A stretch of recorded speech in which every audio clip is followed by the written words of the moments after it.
শামবালার গ্রামে হঠাৎ করে একটা উল্কাপিণ্ড পড়ে। এরপর থেকেই গ্রামের মানুষের শরীরে অদ্ভুত এক চিহ্ন দেখতে পাওয়া যায়। এই চিহ্ন যার শরীরেই থাকে, কোনো এক অজানা রহস্যে তারাই হত্যার খেলায় মেতে ওঠে। এই উল্কাপিণ্ডের রহস্য উন্মোচন করতে এই গ্রামে বিক্রম নামে এক অফিসার হাজির হয়। তবে সে যতই না তদন্তের গভীরে যেতে শুরু করে, ততই যেন এক রহস্যের গোলকধাঁধায় ফেসে যায়। ভয়, আতঙ্ক, রহস্যের মায়াজালে তৈরি শামবালা মুভির কাহিনী আজ আপনাদের সাথে শেয়ার করব। সো ভিউয়ার্স, জলদি জলদি সাবস্ক্রাইব করে নিন। তো চলুন বেশি কথা না বাড়িয়ে শুরু করা যাক আজকের মুভির এক্সপ্লেনেশন। হাজার বছর আগে এমন এক সময় যখন সময় নিজেই পরিমাপ করা যেত না, ঠিক তখনই অন্ধকাসুর নামে এক রাক্ষসের আবির্ভাব ঘটে। অন্ধকাসুর প্রচুর নিষ্ঠুর আর প্রচন্ড শক্তিশালী ছিল। তিন জগতের মধ্যে বলা হয়ে থাকে তার সমকক্ষ কেউই ছিল না। তার আতঙ্ক শুরু হয়ে গিয়েছিল, মানুষের মধ্যে পুরোপুরি ছড়িয়েও পড়েছিল। ধীরে ধীরে দেবতাদের সিংহাসন দখল করতে শুরু করে, যার জন্য আস্তে আস্তে সকল রাজ্য তার দখলে চলে যেতে শুরু করলো। মন্দিরগুলোও নিস্তব্ধ হয়ে যায়। এই মুহূর্তে সকলেই ভগবান শিবের কাছে মাথা নত করে সুরক্ষা প্রার্থনা করে। ভক্তদের ডাকে সাড়া দিয়ে শিব শঙ্খ বাজালেন। পরবর্তীতে দেবশক্তি আর অন্ধকাসুরের লড়াই শুরু হয়ে যায়। অন্ধকাসুরের দখল থেকে তিন জগৎকে রক্ষা করে মারামারির এক পর্যায়ে শিব অন্ধকাসুরকে মেরে ফেলে। 1980 সাল রাতের বেলা ঘুটঘুটে অন্ধকার। আকাশ থেকে বড় একটা আগুনের গোলা আক্ষেতের মধ্যে পড়েছে। সাথে সাথে চারিদিকের পরিবেশ যেন ছমছমে হয়ে গিয়েছে। ভোর রাতে একটি লোক গোয়াল ঘরে গিয়ে তার গরুর পরিষ্কার পরিচ্ছন্নতা শুরু করে। এই মুহূর্তে কারেন্ট চলে যায়। সে আলো আনতে গেলে দেখা যায় অদ্ভুত কিছু একটা সেই লোকটির পিছু নিয়েছে। লোকটি কিছু দূর গেলে তার কিছু একটা মনে হয়, তাই পেছনে ঘুরলে দেখতে পায় কেউই নেই। সে আবারও গোয়াল ঘরের দিকে এগিয়ে যেতে শুরু করে। তবে লোকটিকে দেখে তার গরুটি ভয় ডাক শুরু করে দেয়। আসলে অবলা প্রাণী তো, তারা বিপদের সংকেত ঠিকই বুঝতে পারে। লোকটির পেছনে দেখা যায় অন্ধকাসুরকে, যাকে গরুটি ঠিকই দেখতে পেয়েছে। লোকটি গরুর কাছে যায়। এই সময় তার সাথে সব অদ্ভুত ঘটনা ঘটতে শুরু করে। হুট করেই স্ক্রিন কালো হয়ে যায়। কিছুক্ষণ পর লোকটির হুঁশ ফিরে আসে। নিজের শরীরে অদ্ভুত রকমের ফিল করে তার ঘাড়ে সে হাত দেয়। পরক্ষণেই গ্রামের অপর প্রান্তে ভোরবেলা সকালে দুধ বিক্রি করছিল সকলে। সেখানে সেই লোকটিও তার গরুর দুধ নিয়ে আসে। তবে তার দুধ বিক্রেতা নেয়ার সময় ভালো করে লক্ষ্য করলেই দেখতে পায় এটা তো দুধ নয়, বরং এটার রক্ত ছিল। এমন পরিস্থিতি দেখে সেখানকার সকলেই ঘাবড়ে যায়। নিমিষেই সেখানে থাকা সকল দুধ আর রক্ত মিলে একাকার হয়ে যায়। অন্যদিকে ভূতাত্ত্বিক গবেষণা কেন্দ্রে একজন বিজ্ঞানী বলে, আমরা গত 6 বছর ধরে যে উল্কাপিণ্ড পর্যবেক্ষণ করছি, আজ ভোর 4:08 সাম্বালা নামের গ্রামে এটা পড়েছে। এর ফলে গ্রামে কোনো ক্ষয়ক্ষতি হয়নি, কিন্তু এই পাথরটি দেখতে একেবারেই আলাদা। মাটি এবং পরিবেশের ওপর এর প্রভাব কিভাবে পড়বে তা জানি না। আমাদের শারীরিকভাবে পরীক্ষা নিরীক্ষা করতে হবে এবং নমুনা সংগ্রহ করতে হবে। সকালবেলায় একজন লোক আক্ষেতের দিকেই যাচ্ছিল। হঠাৎ করে সেই উল্কাপিণ্ডের পাথরগুলো দেখতে পায়, যেখানে কাক বসতেই নিমিষেই কাকটি কয়লায় পরিণত হয়ে যায়। সিন আবারও ভূতত্ত্ব গবেষণা কেন্দ্রে চলে যায়, যেখানে কেউই সাম্বালা গ্রামে এই গবেষণা করতে রাজি নয়, কারণ তারা সকলেই এই গ্রামের মানুষকে খুব ভয় পায়। গ্রামের মানুষেরা বেশিরভাগ কুসংস্কারে বিশ্বাসী, তাই কোনো ঝামেলা হয়ে গেলে এ বিষয়ে সামাল দিতে খুব কষ্ট হয়ে যাবে। অফিসার বলে, তোমাদের কাউকে যেতে হবে না, আমি বিক্রমকে পাঠাবো। এই বিক্রম হচ্ছে ধর্ম বিপরীত টাইপের মানুষ। সে কোনো ধর্মে বিশ্বাসী নয়। সে সবকিছুতেই বিজ্ঞানের সূত্র খোঁজে, যার জন্য অন্য সব বিজ্ঞানীরাও একটু টেনশনে পড়ে যায়। কারণ বিক্রম যেই গ্রামে যাচ্ছে সেই গ্রামের মানুষদের এমন একটা অবস্থা, যাদের পিঁপড়া কামড়ালেও তারা মনে করে হয়তোবা সৃষ্টিকর্তার ইচ্ছেতেই হয়েছে। আর সেখানে যদি একটা নাস্তিক টাইপের লোক পাঠানো হয়, তাহলে তো ঝামেলা হওয়ার চান্স খুব রয়েছে। পরবর্তীতে আমরা বিক্রমকে দেখতে পাই, যেখানে তার মায়ের ছবি দেখে কান্না করছে। মা বলেছিল, আমি তোমার পাশে না থাকলেও তুমি কখনোই কষ্ট পাবে না, মনে করবে সবসময় আমি তোমার সাথেই আছি। আর যখন আমাকে দেখতে ইচ্ছে করবে, তখন আকাশের দিকে তাকাবে, আমি তারা হয়ে তোমার সাথে দেখা দেব। এসব কথা স্মরণ করেই নিজের কাজের উদ্দেশ্যে বিক্রম বেরিয়ে পড়ে। বেশ কিছুক্ষণ জার্নি করে সাম্বালা গ্রামে পৌঁছে যায়, যেখানে তাকে কনস্টেবল হনুমন্ধু রিসিভ করে। এই গ্রামে বিক্রমকে সকল কাজে হনুমন্ধুই সাহায্য সহযোগিতা করবে। হনুমন্ধু বলে, গ্রামের সকলে উল্কাপিণ্ডটিকে দানবীয় শিলা বলছে। কোথা থেকে এসেছে তা বলতে পারে পারি না, তবে সকলেই সেই পাথরটিকে নিয়ে আতঙ্কে রয়েছে। একটি পরিচিত শিলাকে দেবতা বলা হয় এবং একটি অজানা শিলাকে দৈত্য বলা হয়। আমাদের গ্রাম প্রধান সবার সাথে স্বামীজির সাথে দেখা করতে গিয়েছিল। আমাদের গ্রামের সকলেই পণ্ডিত মশাইয়ের কথা শোনে। অপর প্রান্তে পণ্ডিত মশাইয়ের সাথে গ্রাম প্রধান আরো অনেকে মিলে গতকাল রাতে অদ্ভুত সব ঘটনা ঘটার লোকটির বাড়িতে গিয়ে দেখা করে। লোকটির নাম হচ্ছে রামালু। রামালু গতকাল রাতের হওয়া ঘটনাটার বিবরণ দিতে থাকে। পণ্ডিত মশাই বাড়ির চারিপাশ ভালো করে লক্ষ্য করে দেখতে পায় বাড়ির উঠোনে থাকা তুলসী গাছটাও মরে গিয়েছে। গ্রামের সকলেই অবাক হয়ে গরুর কাছে যায়, কারণ গতকাল রাতে গরু দুধের বদলে রক্ত কি করে দিল।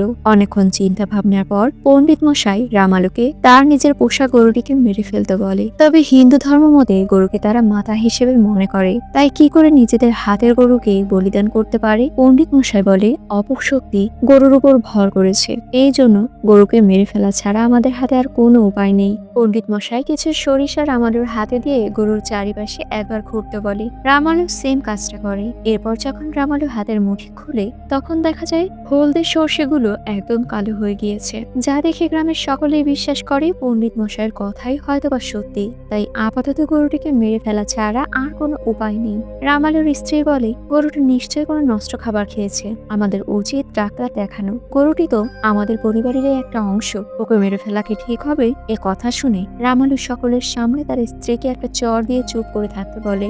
এইসব ভেজালের মধ্যে দাদিমা তার প্রাণীর প্রিয় গরুটিকে আস্তে করে ছেড়ে দেন, যাতে করে অবলা গরুটিকে কেউ হত্যা করতে না পারে। এই সময় আবার গ্রাম প্রধানের এক চামচার সাথে রামালুর ঝগড়া বেঁধে যায়। হঠাৎ করে খেয়াল করে গরুটি পালিয়ে গিয়েছে। বিষয়টা দেখে সকল গ্রামবাসী গরুটিকে ধরতে উঠে পড়ে লেগে যায়। রামালু বুঝতে পারে এই কাহিনী তার স্ত্রী আর মা ছাড়া অন্য কেউ ঘটাতে পারে না, তাই তাদের উপর রেগে যায়। এ সময় রামালুর ঘাড়ে আমরা একটা অদ্ভুত চিহ্ন দেখতে পাই। অন্যদিকে জঙ্গলের মধ্যে কনস্টেবল সাইকেল চালিয়ে বিক্রমকে সাথে করে নিয়ে যাচ্ছিল। এ সময় বিক্রম বলে আপনি কি কোথাও নুপুরের আওয়াজ শুনতে পাচ্ছেন? কনস্টেবল বলে স্যার শুধু শুধু ভয় দেখাচ্ছেন কেন?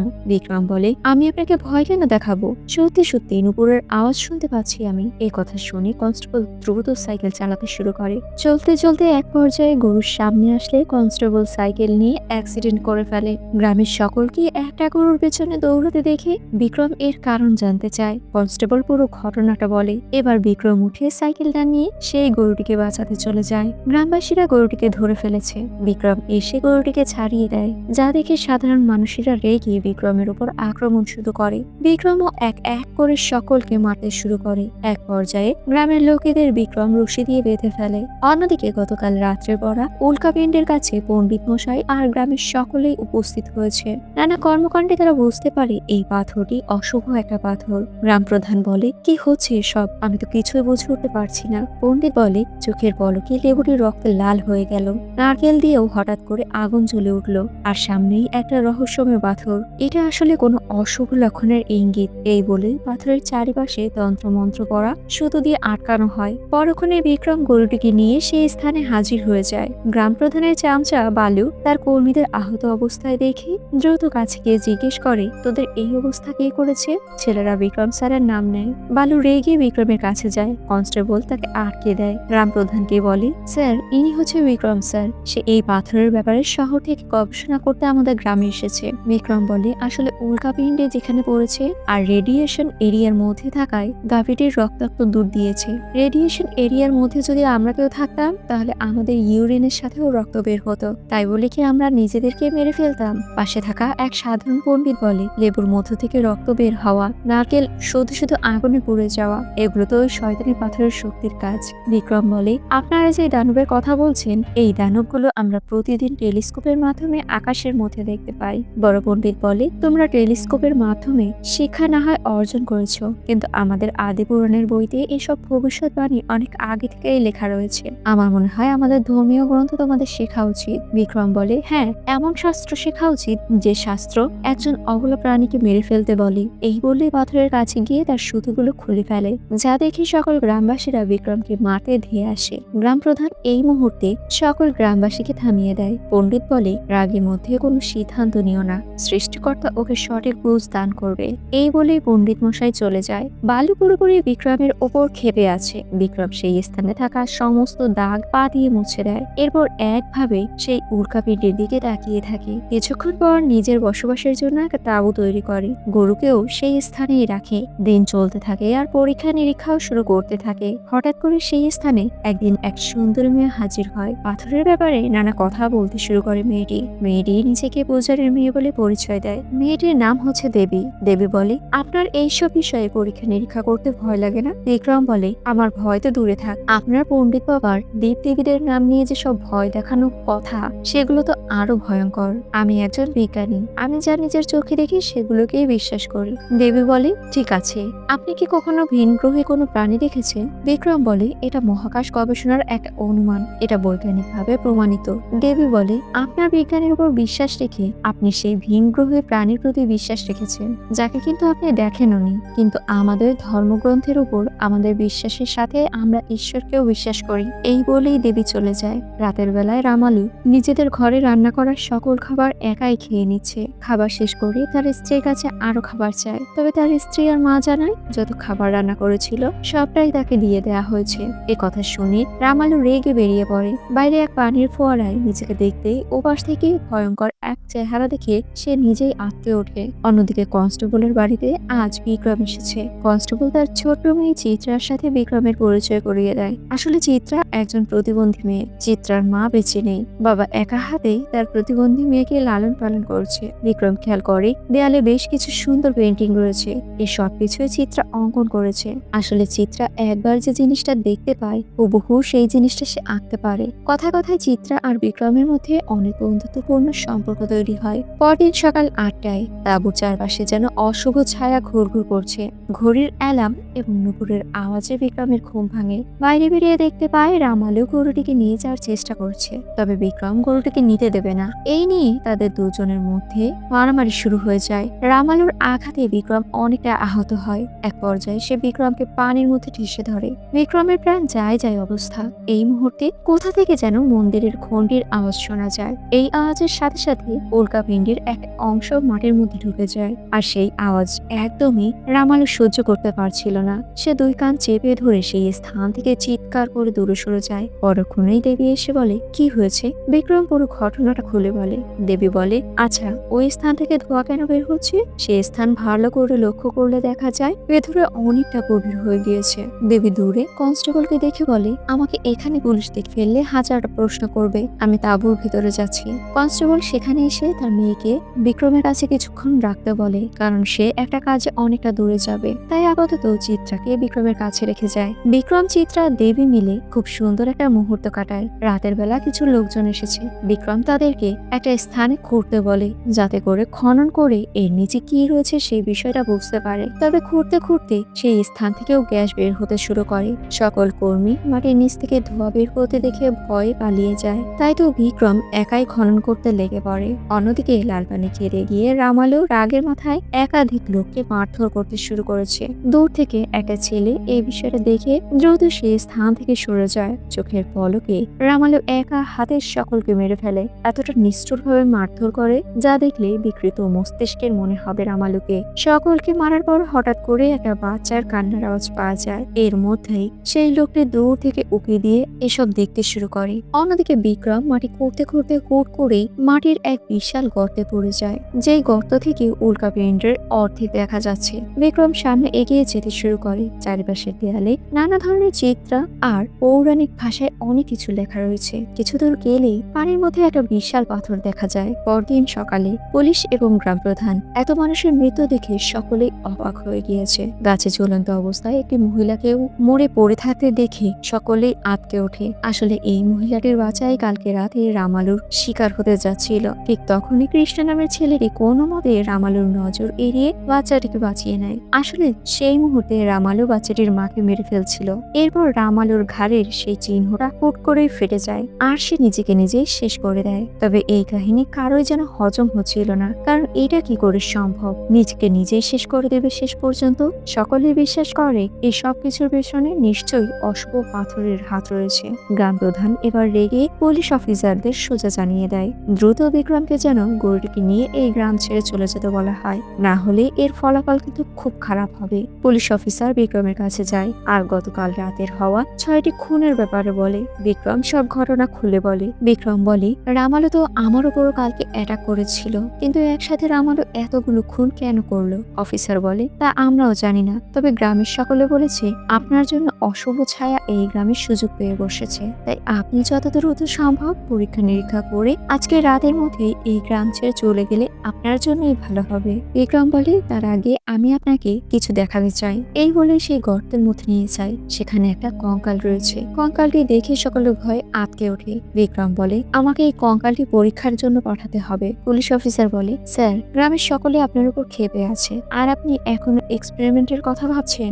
দয়া করে আপনি এখান থেকে চলে যান। তবে বিক্রম কঙ্কালের তথ্য না পাওয়া পর্যন্ত এখান থেকে কোথাও নড়বে না। বাধ্য হয়ে পুলিশ অফিসার কঙ্কালটিকে পরীক্ষার জন্য তার সাথে করে নিয়ে যায়। এদিকে কৃষ্ণা ক্ষেতের মধ্যে থেকে কাজের উদ্দেশ্যে বেরিয়ে পড়ে। এই মুহূর্তে ক্ষেতের মধ্যে হাসাহাসির আওয়াজ পাওয়া যায়। ভালো করে লক্ষ্য করলেই দেখতে পায় কৃষ্ণার ক্রাশ অন্য একটি ছেলের সাথে ঝোপের আড়ালে দুষ্টুমি করছে। অন্যদিকে বিক্রম তার ব্যাগপত্র গোছাচ্ছে। দেবী এসে বলে, তুমি ব্যাগপত্র কেন গোছাচ্ছ? এখানকার আসল সত্য না জেনেই তুমি চলে যাবে? বিক্রম বলে, এখানে কোনো সত্য লুকিয়ে নেই। রামালু আসলে পাগল হয়ে গিয়েছে, সাথে তোমার গ্রামের মানুষরাও পাগল। তবে একটা কথা সত্যি, গ্রামের সকলের মনে ভয় ঢুকে গিয়েছে। এই মুহূর্তে সেখানে দাদিমা গাভীর বাচ্চাকে নিয়ে এসেছে। অবলা প্রাণী গরু আর তার বাচ্চার ব্যাপারে কিছু কথা বলতে শুরু করে দাদিমা। কথায় কথায় নিজের ছেলের কথাও বলে। তার ছেলে এমনিতেই রাগে ছিল, অনেক আগে থেকেই বলতো নিজের রাগকে একটু কন্ট্রোল কর। আজ এত রাগের জন্য কত বড় একটা বিপদ ঘটে গিয়েছে। এই বলে দাদিমা কান্না করতে শুরু করে। দাদিমা বিক্রমকে রিকোয়েস্ট করে যেন তার সন্তানের মৃতদেহটা তার কাছে ফিরিয়ে এনে দেয়া হয়। তাই তো বিক্রম ডেড বডি আনতে বেরোতে গেলে দেবী বলে, তুমি চলে গেলে গ্রামবাসীরা গরুটির ক্ষতি করতে পারে। বিক্রম বলে, কনস্টেবলকে বলে দেব 1 সপ্তাহের জন্য গরুটিকে লুকিয়ে রাখতে, আর যখন গরু স্বাভাবিকভাবে দুধ দেওয়া শুরু করবে তখন গ্রামবাসীরা এমনি সবকিছু ভুলে যাবে। পরবর্তীতে ফরেনসিক ল্যাবে ডক্টর বডি টেস্ট করে বলে, সুষমা নদী নার্ভ। প্রত্যেক মানুষের শরীরে 72,000 নাডি আছে। তাদের মধ্যে সবচেয়ে গুরুত্বপূর্ণ হলো সুষমা নদী। এটি মেরুদণ্ডকে মস্তিষ্কের সাথে সংযুক্ত করে। সমস্ত যোগী গভীর ধ্যান অবস্থায় প্রবেশের আগে মনোযোগ দেন। তারা ইচ্ছাকৃতভাবে এটি খুলেছে এবং তাদের শরীর ছেড়ে দেন। কিন্তু রাম হলো যোগী নন। তিনি ঠিক একজন যোগীর মতো মহাসমিতিতে প্রবেশের সময় মারা গেলেন। মনে হচ্ছে এটা তার শরীরে অনেক চাপ তৈরি করেছে, অনেকটা উপচে পড়া আগ্নেয়গিরির মতো। সেই কারণে তার সুষমা নদী খুলে গেল। যদি তিনি বেঁচে থাকতেন তাহলে আমরা তার শরীরে কি প্রক্রিয়া হয়েছে তা জানার সুযোগ পেতাম। অনেক দেরি হয়ে গিয়েছে, আমরা কিছুই করতে পারছি না। অন্যদিকে কৃষ্ণা তার কল্পনায় ক্রাশের কথা মনে করতে থাকে।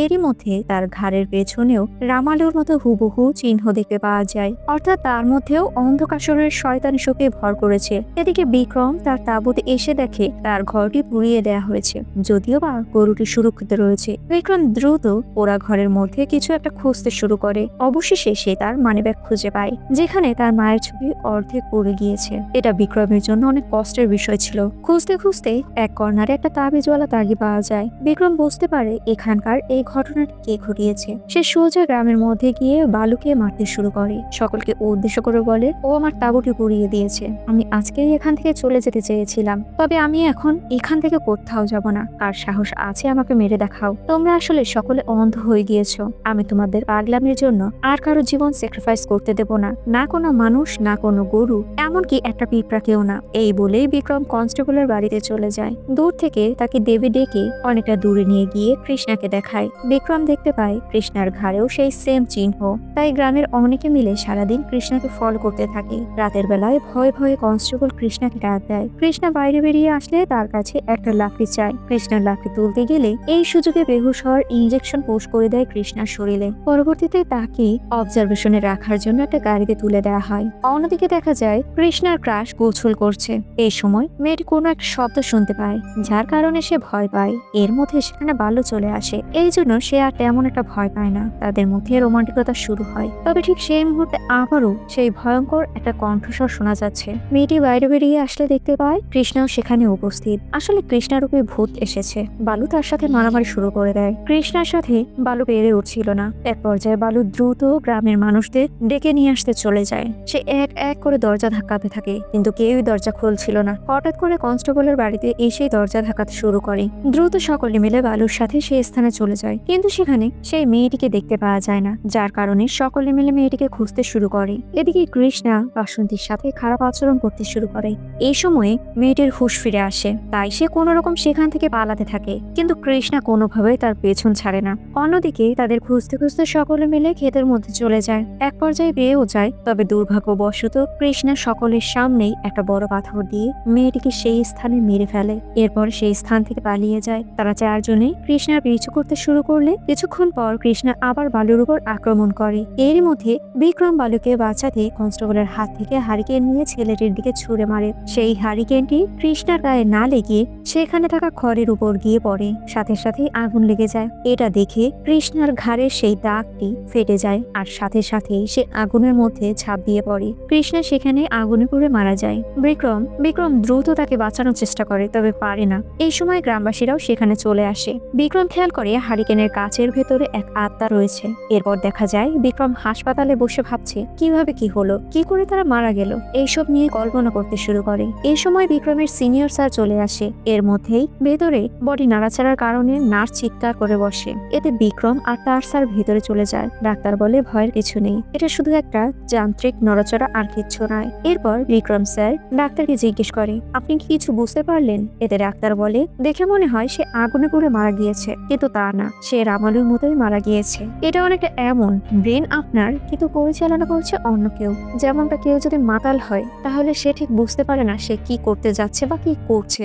ব্রেনের মধ্যে এর অতিরিক্ত প্রভাব পড়ায় ব্রেন কাজ করে না, আবেগের বশে এসব করে। আর এটা একটা ভাইরাসের মতো, যখন তার আবেগ অতিরিক্ত চলমান থাকে তখন সেই ভাইরাস ব্লাস্ট হয়ে যায়, যার কারণে সেই মানুষ কোনো না কোনোভাবেই নিজেকে মেরে ফেলে। ডক্টর বলে, মস্তিষ্কে এমন রাসায়নিক বিক্রিয়া আমি আগে কখনোই দেখিনি। এরপর বিক্রমের স্যার বলে, সেখানে পাওয়া কঙ্কালটি 1000 বছর আগের হবে। এই কাজটি খুব রিস্ক হয়ে যাচ্ছে, তোমাকে এখানে পাঠানো আমার উচিত হয়নি বিক্রম। আমি উল্কাপিণ্ডটি শহরে পাঠাবো রিসার্চের জন্য। বিক্রম বলে, আমি এখান থেকে কোথাও যাব না স্যার, দরকার হয় আমার জীবন দিয়ে দেব, তারপরও যতক্ষণ না এই রহস্যের উদ্ঘাটন করতে পারবো ততক্ষণ এখান থেকে কোথাও যাব না। তবে স্যার, এই উল্কাপিণ্ডটি আবার কঙ্কাল এবং মানুষের এই সুষমা নদীর সাথে কোনো না কোনো কানেকশন রয়েছে। পরবর্তীতে দেবীর সাথে এই বিষয়ে আলোচনা করে এক পর্যায়ে তারা গুহার মধ্যে চলে যায়। সেখানেই একটা চিত্রের দিকে বিক্রমের চোখ আটকে পড়ে, যেই নকশাটি জল জল করে জ্বলে উঠেছে। এই চিত্রটাই কনস্টেবলের মেয়ে অঙ্কন করেছিল। বিক্রম দ্রুত চিত্রার কাছে যায়। চিত্রাকে এ ব্যাপারে জিজ্ঞেস করলে চিত্রা বলে সে এমন ছবি মন্দিরে দেখতে পেয়েছিল। তাই বিক্রম, চিত্রা আর দেবী মিলে দ্রুত মন্দিরে চলে যায়। চিত্রা মন্দিরের সেই নকশাযুক্ত চিহ্নটি দেখিয়ে দেয়। মশালের মাধ্যমে বিক্রম চিত্রটি ভালো করে লক্ষ্য করলে বুঝতে পারে এই নকশার ভিতরে হাজারো অক্ষরে কিছু লেখা রয়েছে। আসলে অতীতে সেই ভয়ঙ্কর যুদ্ধের পর অন্ধকাসুর পরাজিত হয়, আর মহাদেবের কপাল থেকে এক ফোঁটা ঘাম গড়িয়ে পড়ে। সেই এক ফোঁটা ঘাম পৃথিবীর মাটিতে এসে পড়ে, আর সেখান থেকেই আবারও অপ্রাকৃতিক বস্তু তৈরি হয়। সে ধীরে ধীরে নুড়ি থেকে পাথর, আর পাথর থেকে বড় পাহাড় সমান বস্তুগুলো খেয়ে ফেলতে শুরু করে। তার শরীর বড় করতে শুরু করে, যতই খাচ্ছিল ততই বড় হচ্ছিল। ভয়ে মানুষ এবং দেবতারা ব্রহ্মার কাছে আশ্রয় প্রার্থনা করে। ব্রহ্মা সকলকে প্রার্থনা করতে বলেন। এক এক করে সকলে তন্ত্রমন্ত্র করতে শুরু করে। ফলে সেখানে এক নকশানুরূপ এরিয়ার সৃষ্টি হয়, যার জন্য বস্তুশাস্ত্র স্থাপত্যের বিজ্ঞান হিসেবে আবির্ভূত হয়। আর সেই অপ্রাকৃতিক সত্তা বস্তু রাম নামে বিখ্যাত হয়ে ওঠে। এই ঘটনা সবার জানা, তবে আসলে ওই যুদ্ধক্ষেত্রে অন্ধকাসুরের চোখ থেকেও এক ফোঁটা অস্ত্র ঝরে পড়েছিল, আর এটি পৃথিবীর সংস্পর্শে এসে আরো বেশি ক্ষুধার্ত হয়ে উঠল। তবে এখানেই তফাৎ, এই কালো আত্মা পাপের ক্ষুধার্ত। এই আত্মা মানুষের শরীরে প্রবেশ করে তাদের কাম, ক্রোধ, লোভ, আসক্তি, অহংকার, ঈর্ষা, নানা ধরনের দুর্বল আকাঙ্ক্ষাগুলোকে হাজার গুণ বাড়িয়ে দিত, এবং এই প্রতিশ্রুতিগুলোকে পূর্ণ হওয়ার সাথে সাথেই সেই অশুভ শক্তি সুশীটি টিনা নদী দিয়ে ছিঁড়ে বেরিয়ে আসতো, যার জন্য মানুষ মারা যেত।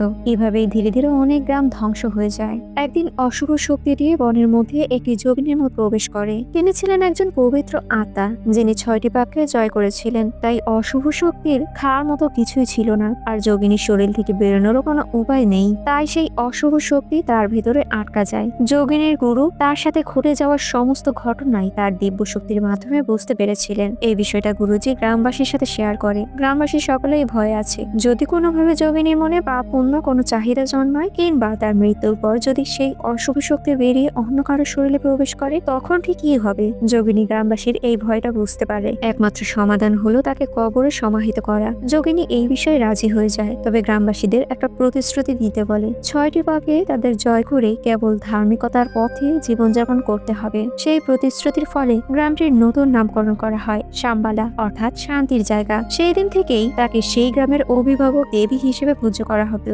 সম্পূর্ণ কাহিনী বিক্রম জানতে পারে। হঠাৎ করে লক্ষ্য করে আশেপাশে কোথাও দেবী নেই। দেবীকে খুঁজতে খুঁজতে মন্দিরের অনেকটা বাইরে চলে আসে। সেই মুহূর্তে গ্রামবাসীরা ধেয়ে এসেছে বিক্রমকে শেষ করে দেওয়ার জন্য। বিক্রম সকলের কাছে ক্ষমা চেয়ে মন্দিরের তিলক লাগিয়ে বলে, আমি ভুল ছিলাম। এই মন্দির থেকে আপনাদের পুরনো সত্য সম্পর্কে আমি জানতে পারলাম। এই সত্য ঘটনা উল্কাপিণ্ডের জন্য হচ্ছে না। বালু বলে, এসব বানোয়াট গল্প আমাদের শোনালে হবে না। বিক্রম বলে, গল্প বানোয়াট নয়, বিশ্বাস না হলে মন্দিরের পুরোহিতের মেয়ের কাছেও জিজ্ঞাসা করতে পারেন। সকলেই অবাক হয়ে যায়। মন্দিরের পুরোহিতের মেয়ে আবার কোথা থেকে আসলো? দেবী নামে কোনো পুরোহিতের মেয়েই নেই। বিক্রম দাদিমাকে বলে, সেদিন তো আপনি আমাকে দেবীর সাথে কথা বলতে দেখেছিলেন, তাই না?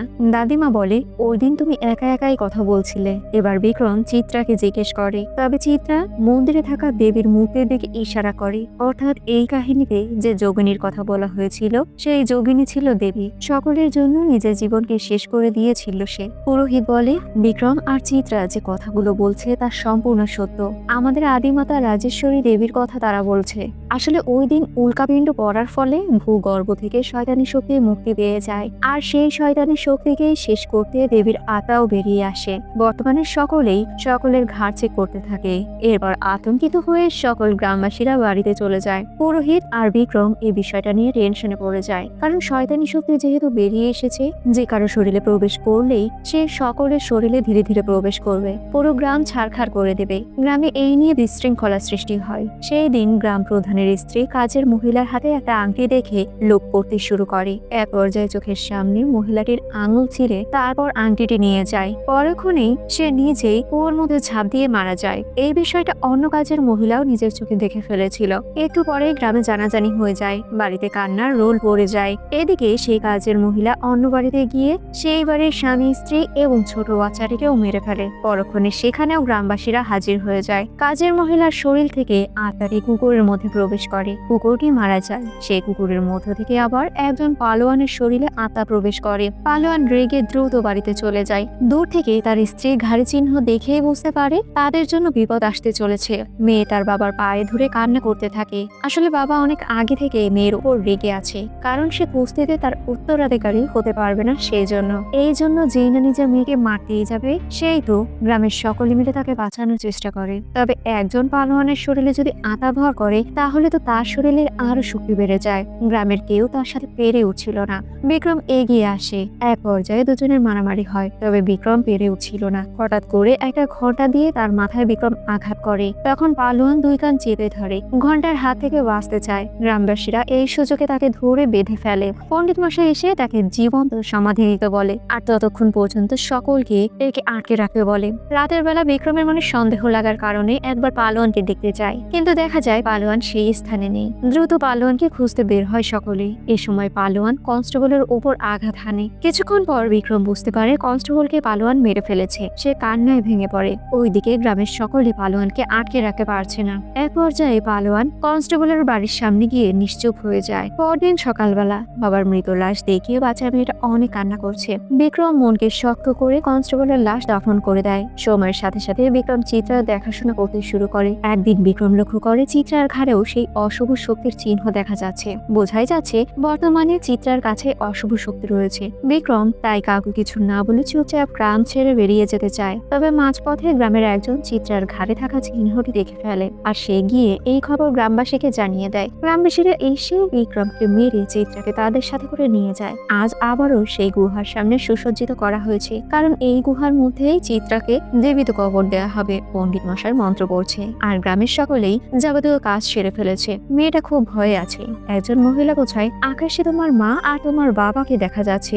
আমরা তোমাকে তোমার মা আর বাবার কাছে পাঠিয়ে দেব। অবুঝ মেয়েটা হাসি মুখে এই কথাগুলো বিশ্বাস করে নেয়। ওদিকে জঙ্গলের মধ্যে বিক্রম বেহুশ হয়ে পড়ে আছে। এই সময় দেবীর পায়ের নুপুরের আওয়াজে বিক্রমের হুঁশ ফিরে আসে। সে বুঝতে পারে সব সময় দেবী তাকে এই গ্রামে আসার পথ দেখিয়েছে। আজকে উচিত চিত্রাকে যেখানে মেরে ফেলা হচ্ছে সেখানেই দেবী ইশারা করে। ওদিকে গ্রামের সকলেই যখন পূজায় ব্যস্ত, দাদিমা এক ফাঁকে চিত্রাকে পালিয়ে যেতে বলে, তবে অবুঝ মেয়েটি দাদিমার কথা শুনে না। এই মুহূর্তে গ্রামের একজন এসে দাদিমাকে আঘাত করে। ততক্ষণে বিক্রম এসে চিত্রাকে বাঁচাতে গেলে সকলেই তার উপর হামলা করে বসে। বিক্রম তার শক্তি দিয়ে সকলকে প্রতিহত করতে শুরু করে। পূজার এক পর্যায়ে পুরোহিত চিত্রার কাছে এসে ঘন্টি বাজাতে শুরু করে, যে ঘন্টির আওয়াজ চিত্রার সহ্য হচ্ছিল না। বিক্রমের মনে পড়ে এই ঘন্টির আওয়াজ রামালু আর সেই পালোয়ানও কিন্তু সহ্য করতে পারত না। রামালু দ্রুত কিছু ঘন্টি নিয়ে চিত্রার কানের কাছে বাজাতে শুরু করে। ঘন্টির আওয়াজ শুনে চিত্রা ছটফট করতে শুরু করে। এমন পরিস্থিতি দেখে মন্দিরের পুরোহিতরা সকলে শঙ্খ বাজাতে শুরু করে। এক পর্যায়ে চিত্রা বেহুশ হয়ে পড়ে যায় আর তার ভিতর থেকে অন্ধকাসুর বেরিয়ে আসে। এরপর হাওয়ায় মিলিয়ে যায়। পুরো গ্রাম অন্ধকাসুরের হাত থেকে মুক্তি পায়। সসম্মানে বিক্রম চিত্রাকে নিয়ে গ্রাম থেকে বেরিয়ে আসে। এরপর দেবীর কাছ থেকে বিদায় নিয়ে তারা বেরিয়ে পড়ে আর অন্ধকাসুর সেই গর্তে আটকে থাকে। মুভির কাহিনী এখানেই শেষ হয়ে যায়। সো ভিউয়ার্স, ভিডিওটি কেমন লাগলো? ভালো লাগলে লাইক, কমেন্ট, শেয়ার এবং সাবস্ক্রাইব করবেন। এতক্ষণ আমার সাথে থাকার জন্য অসংখ্য ধন্যবাদ।